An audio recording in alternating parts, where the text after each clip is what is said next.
할렐루야, 레기 거룩하기 오지연 전도사입니다.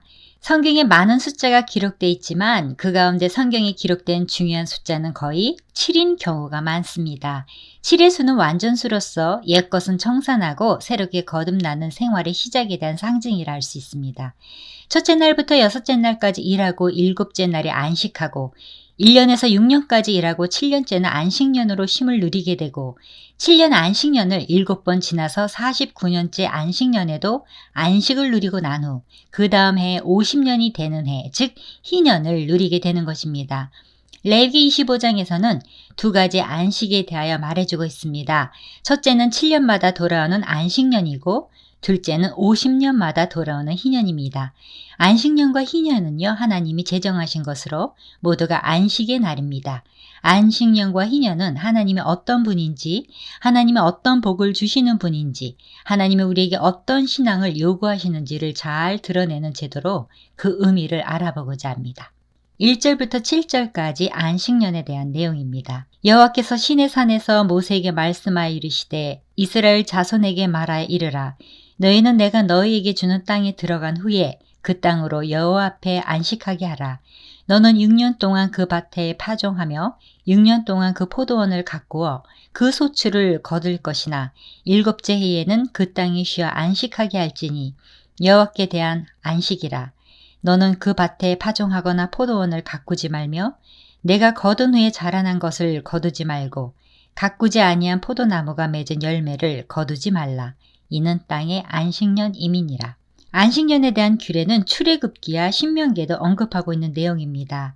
1절부터 7절까지는 하나님께서는 시내산에서 모세에게 안식년에 대한 명령으로 안식년은 편히 쉬는 해로서 면제년이라고도 합니다. 안식년은 가나안 땅에 들어가면 7년마다 한 해를 땅이 쉬도록 합니다. 안식일이 7일 중에 하루를 안식하고 하나님을 예배하는 날이라면 안식년은 땅을 휴경함으로 안식하게 하는 것입니다. 안식년은 국가적인 절기로 사람보다는 땅을 위한 제도입니다. 역대하 36장 21절에도 땅이 안식년을 누림같이 안식하여라는 표현에서 안식년이 땅을 위한 것임을 보여줍니다. 안식년에는 자연적으로 결실한 소출은 땅 주인의 몫이 아니라 과부, 고아, 나그네, 이방인 등 심지어 짐승들도 먹을 수 있었습니다. 이런 안식년 제도의 목적은 첫째, 모든 땅의 주인은 인간이 아니라 하나님이심을 가르쳐 주시기 위한 것입니다. 둘째, 1년간 경작하지 않으므로 지력을 회복시키기 위한 것입니다. 1년간의 휴작을 통해서 땅의 생산력을 회복할 수 있게 되고 산성화를 막을 수 있게 됩니다. 토지를 쉬게 하지 않으면 좋은 양곡을 얻을 수 없고 사람의 몸도 산성화되기 때문에 아토피나 각종 피부 질환이 생기게 됩니다. 셋째, 이스라엘 백성들은 휴식 가운데 하나님과 깊은 영적 교제를 하게 됩니다. 그동안 일하면서 소홀했던 기도, 말씀, 예배 등 영적 생활에 전념해야 한다는 것입니다. 넷째, 안식년을 통해서 탐욕을 버리고 이웃의 생명을 사랑하기 위한 것입니다. 가난한 자나 짐승들도 그들이 먹을 것이 있도록 생명을 존중하도록 하셨습니다. 8절부터 55절까지 이스라엘의 희년에 관한 내용입니다. 너는 7 안식년을 계수할지니 이는 7년이 7번인 즉 안식년 7번 동안 곧 49년이라. 7째 달 열나흘 나는 속죄일이니 너는 뿔나팔 소리를 내되 전국에서 뿔나팔을 크게 불지며 너희는 50년째 해를 거룩하게 하여 그 땅에 있는 모든 주민을 위하여 자유를 공포하라.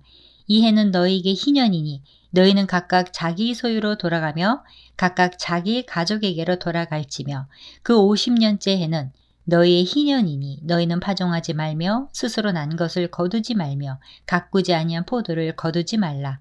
이는 희년이니 너희에게 거룩함이니라. 너희는 밭의 소출을 먹으리라. 희년은 첫째, 나팔을 불어야 합니다. 한문 표기의 뜻은 복된 해라는 말입니다. 희년도 국가적으로 계수되고 선포되는 절기입니다. 희년은 안식년이 7번 반복되고 그 이듬해인 50년째 되는 해로서 희년을 히브리어로 요벨이라고 합니다. 요벨은 숫양의 뿔 나팔 소리라는 뜻입니다. 숫양은 희생제물을 말합니다. 그리고 뿔은 권세를 나타냅니다. 이것은 희생제물을 통해서 죄사함을 받는다는 소식이 희년의 나팔수리가 되는 것입니다. 희년은 속죄일부터 시작됩니다.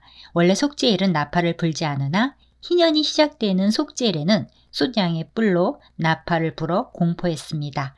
안식년인 7일째에도 땅을 쉬게 하며 희년에도 땅을 쉬게 하라는 것입니다. 이 희년에는 너희가 각기 자기 소유지로 돌아갈지라. 둘째, 땅을 원소유주에게 돌려줘야 합니다.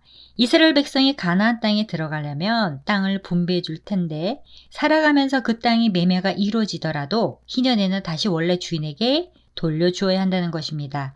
그래서 토지를 매입할 때는 희년까지 남은 횟수 곧 농작물을 경작할 수 있는 기간을 계산하여 값이 정해지게 됩니다. 곧 땅을 산다고 하는 것은 희년까지 경작하여 얻을 수 있는 농작물을 산다는 의미이며 희년까지 경작할 수 있는 권리를 얻는다는 의미이며 희년까지 땅을 임대한다는 의미가 됩니다. 그런 의미에서 땅 자체는 영원히 매매할 수 없습니다. 토지를 영구히 팔지 말 것은 토지는 다 내 것임이니라. 너희는 거류민이여 동거하는 자로서 나와 함께 있느니라. 땅의 주인은 하나님이기 때문에 인간은 땅을 점유하고 사용할 뿐이지 우리가 땅을 영원히 소유하거나 재산 증식을 위한 투기 대상으로 사용할 수 없습니다.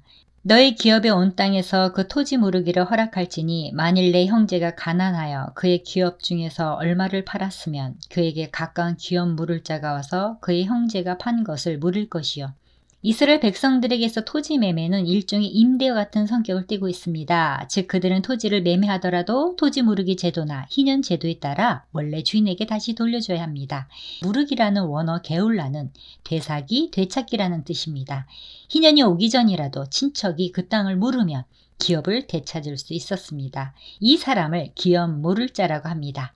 이스라엘은 기업 물을 사람을 히브리어로 고엘이라 했습니다. 혹시 고엘이 없다고 할지라도 50년이 되면 모든 사람이 원래 땅으로 돌아가고 기업을 다시 얻게 되는 것입니다. 그래서 에스겔 46장 17절에 기록되어 있는 희년을 공동 번역 성경에서는 땅을 되돌리는 해라고 번역하였습니다. 나봇의 포도원 사건에서 강력히 암시되어 있듯이 왕이라 할지라도 거역하기 어려운 하나님이 세운 제도였습니다. 따라서 이스라엘에서 부동산 투기란 존재할 수가 없는 경제적인 평등이 제도적으로 완벽하게 보장된 하나님의 국가였습니다. 그러므로 못 가진 자도 좌절하지 않은 사회가 되고 가진 자도 불안하지 않은 사회를 형성하는 데 희년법의 의의가 있습니다. 그 토지거래법은 가옥에도 동일하게 적용됩니다. 그러나 성벽 내에 있는 가옥의 경우는 예외입니다. 성벽 내에 있는 집은 1년 이내에 찾아가지 못하면 희년이 되어도 원래 소유주에게 돌려주지 않습니다. 그리고 레위 족속의 토지는 원천적으로 매매를 할 수 없습니다. 이는 모든 기업이 하나님의 소유라는 것을 알게 하기 위함입니다. 애굽에서 구원한 분도 하나님이고 가나안 땅을 주신 분도 미래의 언약적 축복을 이루실 분도 하나님이라는 사실을 늘 인식하며 살아가도록 하기 위함입니다. 셋째, 극빈자를 도와야 합니다. 너는 그에게 이자를 받지 말고 내 하나님을 경외하여 내 형제로 너와 함께 생활하게 할 것인즉. 극빈자에게는 돈이든 곡식이든 무엇을 빌려줄 때에도 이자를 받지 말라고 했습니다. 이 제도는 도덕적으로 긍휼의 제도이며 평등의 제도입니다. 그 긍휼과 균등의 정신은 신약의 초대교회에서 잘 보여주었습니다. 디모데전서 5장 8절에는 누구든지 자기 친족, 특히 자기 가족을 돌보지 아니하면 믿음을 배반한 자여 불신자보다 더 악한 자니라고 하였습니다. 넷째, 종을 해방시켜 줘야 합니다. 너와 함께 있는 내 형제가 가난하게 되어 내게 몸이 팔리거든 너는 그를 종으로 부리지 말고.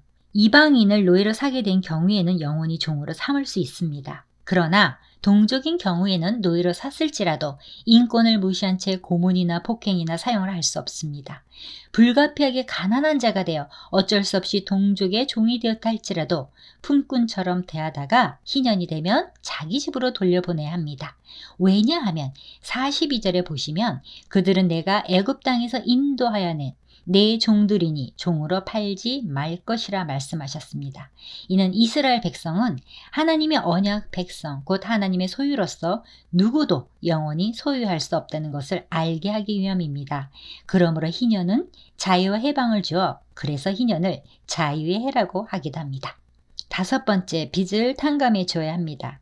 만일 너와 함께 있는 거류민이나 동거인은 부유하게 되고 그와 함께 있는 내 형제는 가난하게 되므로 그가 너와 함께 있는 거류민이나 동거인 또는 거류민의 가족의 후손에게 팔리면 그가 팔린 후에 그에게는 속량받을 권리가 있나니 그의 형제 중 하나가 그를 속량하거나 이스라엘 백성 중 종이 된 사람은 가나안에 팔려왔을지라도 형제나 근족이 희년이 되기 전에 몸값을 내면 자유케 해야 한다는 것입니다. 속량의 원리입니다. 그것은 가나안의 빚진 자에게 빚을 탕감해 주는 것입니다. 그래서 희년을 은혜해라기도 합니다. 이스라엘 백성은 하나님의 애굽에서 속량해 주신 것을 기억하여 다른 사람을 속량해 줘야 합니다. 이는 구속사적으로 볼 때 하나님께서 하나님 백성을 예수 그리스도를 통하여 속량하실 것을 예표합니다. 희년법의 근본 취지는 하나님이 구원한 이스라엘 공동체가 경제적인 요인이나 인간의 과욕에 의해 파괴될 수 없다는 데 있습니다. 희년 전 해는 안식년이기 때문에 안식년에도 쉬고 희년에도 쉬면 2년을 쉬게 되는데 48년째 해에 3년 먹을 것을 거두게 해주신다고 했습니다. 레기 25장 20절에 우리가 만일 7째 해에 심지도 못하고 소출을 거두지도 못하면 우리가 무엇을 먹으리요? 그러나 하나님은 이때를 위한 하나님의 뜻이 이루어지도록 하셨습니다. 내가 명령하여 6째 해에 내 복을 너희에게 주어 그 소출이 3년 동안 쓰기에 족하게 하리라에 기록되어 있듯이 하나님은 사람들의 염려를 충분히 배려해서 더욱 많은 소출을 약속하셨습니다. 사람의 염려와 불안 때문에 안식일과 안식년 그리고 희년에 대한 하나님의 뜻이 막히거나 지체되는 것을 원치 않으셨기 때문입니다. 따라서 희년은 이스라엘 백성들이 가진 믿음을 보일 기회입니다. 하나님의 약속을 신뢰하는 자만이 지킬 수 있기 때문입니다. 하나님은 이미 말씀하셨습니다. 너희는 내 규례를 행하며 내 법들을 지켜 행하라. 그리하면 너희가 그 땅에 안전하게 거주할 것이라. 여기 약속된 안전은 사회적 안전과 경제적 안전을 다 포함합니다.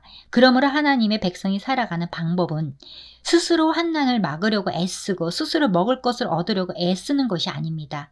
하나님께서 지켜주시고 풍성케 해주실 것을 믿고 하나님의 명령을 따라 사는 것입니다. 하나님의 백성은 하나님의 말씀으로 사는 것입니다. 하나님의 말씀대로 살면 하나님께서 필요를 채워주십니다. 우리는 하나님께서 이미 주신 은혜와 미래에 베푸실 은혜로 인하여 참된 안식에 참여해야 합니다. 그리고 하나님이 주시는 영적 풍요와 평안과 안식을 우리 일상생활 가운데서 나타내는 삶을 살아야 합니다. 그것이 영적인 제사장 역할을 하는 것입니다. 마무리합니다. 희년의 나팔 소리는 가난하고 매인 종들에게 구원의 소리입니다. 토지를 잃어버리고 가난하게 살던 자들과 억울하게 종으로 팔려서 종로로 타던 자들은 이날을 소망하며 살았습니다. 이것은 우리가 예수 그리스도의 재림을 기다리는 것과도 같습니다. 예수님이 재림하시면 모든 수고와 슬픔과 고통을 털어버리고 눈물 없고 고통 없고 아픔이나 사망이 없는 하나님 나라로 가서 영원한 안식을 누리게 되기 때문입니다. 예수님의 재림하실 때 울려 퍼지는 천사장의 나팔소리가 바로 희년의 나팔소리입니다. 예수님은 2가지 희년을 주셨습니다. 첫째는 죄와 사망의 권세로부터 해방시켜주는 영적인 희년입니다. 둘째는 죄악된 세상에서 하늘나라로 옮겨주는 실제적인 희년입니다. 죄와 사망의 권세로부터 해방해주는 영적인 희년은 십자가에서 이루셨습니다.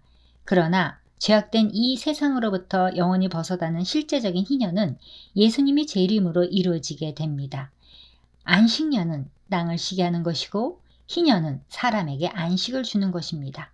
안식년은 예수님의 초림으로 주어지는 것이고 희년은 예수님의 재림으로 이루어지는 것입니다. 예수님께서 광야에서 마귀로부터 시험을 받으신 후에 그 첫 번째 사역으로 회당에 들어가서 이사야 선지자의 책을 가지시고 희년에 관한 이야기를 합니다. 이사야 61장 2절에 은혜의 해가 나오는데요. 여호와의 은혜의 해와 우리 하나님의 보복의 날을 선포하여 모든 슬픈 자를 위로하되, 이런 은혜의 해가 예수님에 의해 성취된 것입니다. 주의 성령이 내게 임하셨으니 이는 가난한 자에게 복음을 전하게 하시려고 내게 기름을 부으시고 나를 보내사 포로된 자에게 자유를, 눈먼 자에게 다시 보게 함을 전파하며 눌린 자를 자유롭게 하고 주의 은혜의 해를 전파하게 하려 하심이라 하였더라. 아멘.